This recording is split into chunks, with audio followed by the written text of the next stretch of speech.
এই মুহূৰ্তত AIN লাইভৰ সমদৰ্শকসকলক দিবলৈ ওলাইছে এটা বিগ ব্ৰেকিং নিউজ। চিপাঝাৰ ৰামদেলি পাৰাত এগৰাকী বিবাহিত মহিলাক বলাৎকাৰ এজন যুৱকৰ। যুৱকজনৰ নাম ৰাতুল ভৰালী বুলি জানিব পৰা গৈছে। নিশা ঘৰত স্বামী নথকাৰ সুযোগত কণমানিৰে শুই থকা অৱস্থাত মহিলাগৰাকীক বলাৎকাৰ কৰে ৰাতুল ভৰালীয়ে। ঘটনা সন্দৰ্ভত 2 জুলাইত এজাহাৰ দিয়াৰ পিছতো চিপাঝাৰ আৰক্ষী থানাই ব্যৱস্থা নোলোৱাৰ অভিযোগ ভুক্তভোগীৰ। পুনৰবাৰ জনাইছে মুহূৰ্তত চিপাঝাৰ ৰামদেলি পাৰাত এগৰাকী বিবাহিত মহিলাক বলাৎকাৰ এজন যুৱকৰ। যুৱকজনৰ নাম ৰাতুল ভৰালী বুলি জানিব পৰা গৈছে। নিশা ঘৰত স্বামী নথকাৰ সুযোগত কণমানিৰে শুই থকা অৱস্থাত মহিলাগৰাকীক বলাৎকাৰ কৰে ৰাতুল ভৰালীয়ে। ঘটনা সন্দৰ্ভত 2 জুলাইত এজাহাৰ দিয়াৰ পিছতো চিপাঝাৰ আৰক্ষী থানাই ব্যৱস্থা নোলোৱাৰ অভিযোগ ভুক্তভোগীৰ। ভুক্তভোগী স্বামীস্ত্ৰীয়ে কি কয় শুনকচোন। News desk Republic Assam. হয়, মই 2 তাৰিখে ৰাতি মোৰ ছোৱালীজনীৰ লগত শুই আছিলোঁ। মোৰ হাজবেণ্ড নাছিল, তেখেতে গাড়ী চলাবলৈ গৈছিলে। সেই শুই থকা সময়তে এজন মানুহে মোৰ দৰ্জা ভাঙি ভিতৰত সোমাইছে। সোমাই মোৰ মুখত হেঁচা মাৰি ধৰি মোক ধৰ্ষণ কৰিছে।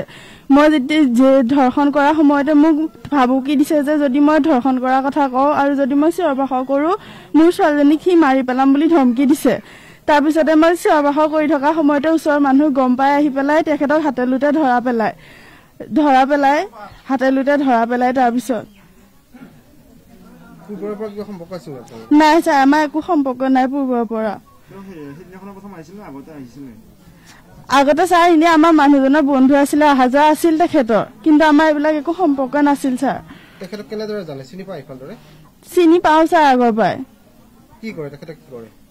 তেখেতৰ ছাৰ কিবা ব্যৱসায় আছে বুলি জানো, কিন্তু কি আছে ভালদৰে নাজানো ছাৰ। থানাত এজাহাৰ দিছো, কিন্তু আজি 5 দিনমান হৈ গ'ল থানাই তেখেতক এৰেষ্ট কৰা নাই ছাৰ। আমি কিয় ন্যায় পোৱা নাই এই কথাটো লাগে। সেইদিনা ৰাতি যদি ওচৰ চুবুৰীয়াই গম নাপালেহেঁতেন মই নহ'লে মোৰ ছোৱালীজনী কোনোবা এজনী মৃত্যু হ'লোহেঁতেন ছাৰ। নাই ছাৰ, নাই। সেইদিনা ছাৰ আমাক পিষ্টলেৰে গুলিয়াই সি মাৰিম বুলি ধমকিও দিছিলে সেইদিনা ৰাতি। পৰিবাৰ হয়, যোৱা শনিবাৰৰ ঘটনা। মই ঘৰত নথকা অৱস্থাত ৰাতুল ভৰালী নামৰ কালপিতটোৱে মোৰ ঘৰৰ গেট ভাঙি আহি ঘৰৰ দৰ্জা ঘূৰিয়াই সোমাই ঘৰৰ ভিতৰত তেওঁ মোৰ মানুহজনীক ধৰ্ষণ কৰিছে।